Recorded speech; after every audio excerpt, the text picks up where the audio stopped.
Salut à la famille passionnée madridista. Bienvenue sur notre chaîne dédiée à l'univers captivant du Real Madrid. Abonnez-vous, activez la cloche, et embarquons ensemble pour explorer l'effervescence de notre équipe adorée.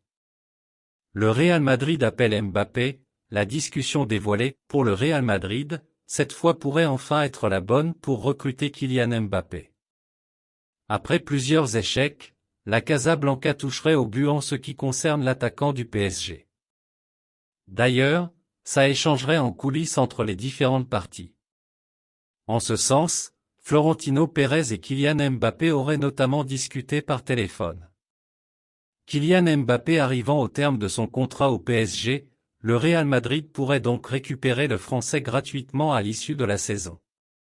Si rien n'est encore acté, les Merengues avancent leur pion en coulisses. Fin décembre, Ramón Alvarez de Mon assurait ainsi qu'il était prévu que Florentino Pérez, président du Real Madrid, et Kylian Mbappé échangent au téléphone. Cette semaine, le Real Madrid va préparer tout ce qui est nécessaire pour que la semaine prochaine, on puisse avoir le résultat final du transfert de Mbappé. C'est quoi tout le nécessaire? Tout ce qui concerne le contrat. Tout ce qu'il faut pour pouvoir signer un joueur. Le Real Madrid se prépare car la semaine prochaine, quand on sera en janvier, il est planifié que Florentino Pérez appelle Mbappé pour lui poser une question: veut-il toujours signer au Real Madrid? Florentino Pérez espère une réponse catégorique. S'il dit « non pas maintenant », ça sentira très mauvais. La réponse de Mbappé a été celle que le président du Real Madrid voulait entendre: quid de cet appel entre Florentino Pérez et Kylian Mbappé?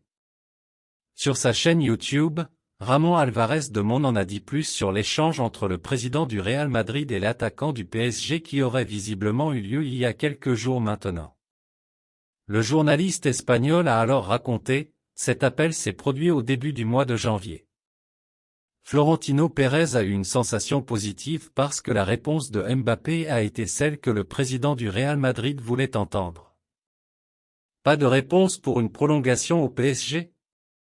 Il a ensuite ajouté à propos du Real Madrid, du PSG et de Kylian Mbappé: à partir de là, les autres parties du club ont commencé à travailler.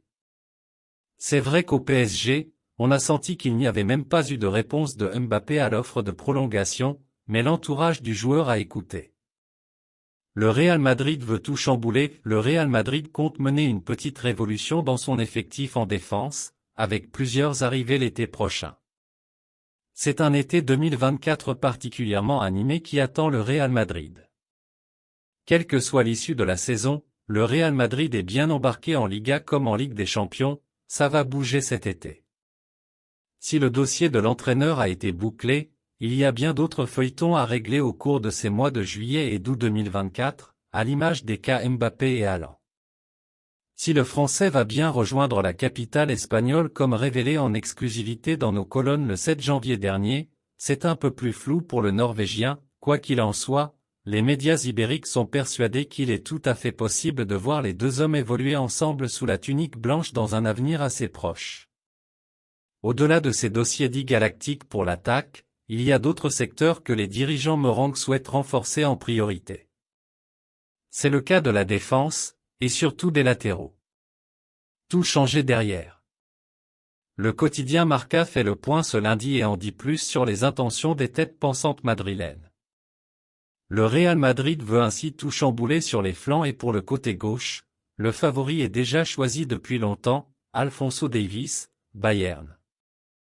Rien de nouveau donc, même si la récente brouille du Canadien avec son coach Thomas Tuchel semble compliquer encore plus une possible prolongation de son contrat qui expire en 2025. De l'autre côté, il y a un joueur qui commence à réellement convaincre tout le monde à Madrid: Yan Couto, 21 ans. Le Brésilien de Girona, qui appartient au City Football Group, est aussi en fin de contrat en 2025 et sera donc potentiellement vendu cet été. Deux arrivées qui visent à redynamiser un secteur considéré comme le point faible de l'équipe. Surtout à gauche, où Mendy et Fran Garcia ne sont pas totalement convaincants, alors qu'à droite, Dani Carvajal réalise une excellente saison, mais a déjà 32 ans. En plus de ces deux joueurs, Miguel Gutiérrez, Girona, est aussi sur les tablettes du club, qui possède toujours une option de rachat sur celui qui cartonne aussi avec l'écurie révélation de la Liga.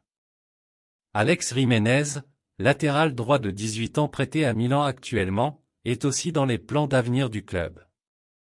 Clairement, l'été va être encore plus chaud que d'habitude à Madrid cette année. Enfin des nouvelles de Courtois. Et si Thibaut Courtois revenait à point nomme pour aider ses coéquipiers à remporter une nouvelle Ligue des Champions? Voilà le scénario qui semble se dessiner pour le gardien belge, absent depuis août dernier à cause d'une rupture des ligaments croisés, mais qui se trouve enfin sur le chemin du retour. C'est en tout cas ce que précise aujourd'hui le média ibérique El Partidazo de Cope sur son compte X qui indique que le gardien de 31 ans pourrait bien faire son grand retour à l'occasion des quarts de finale de LDC, à condition que la fin de sa rééducation se passe sans encombre. Une excellente nouvelle pour les Méringués qui n'ont pas oublié à quel point Courtois s'était montré précieux en 2022, notamment lors d'une finale de Coupe d'Europe face à Liverpool au cours de laquelle il avait éteint l'armada offensive des Reds à lui seul, s'offrant même le luxe d'être élu homme du match. Il s'agirait d'un renfort de poids pour le Real Madrid, presque comme une recrue. Plus globalement, il était tout simplement considéré comme le meilleur gardien du monde avant sa blessure. Quelle est votre réaction empreinte d'anticipation face à cette nouvelle? Exprimez librement vos pensées dans les commentaires. Impatient de vous retrouver pour des échanges à venir.